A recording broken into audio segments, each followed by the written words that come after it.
ইয়াকুশিয়ার আসল সৌন্দর্য তার মানুষের মধ্যে।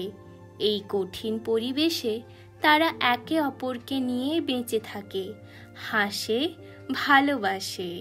তাদের জীবন আমাদের শেখায় প্রকৃতির কঠিনতম পরীক্ষার মধ্যেও সৌন্দর্য রয়েছে। ইয়াকুশিয়া একটি রহস্যময় ভূমি, যেখানে প্রতিটি বরফের কোণা একটি গল্প বলে।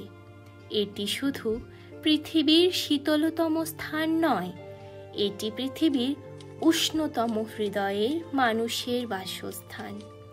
যে কেউ এখানে আসবে সে কেবল ঠান্ডাই নয়, প্রকৃতি আর মানুষের এক অসামান্য বন্ধনের সাক্ষী হবে।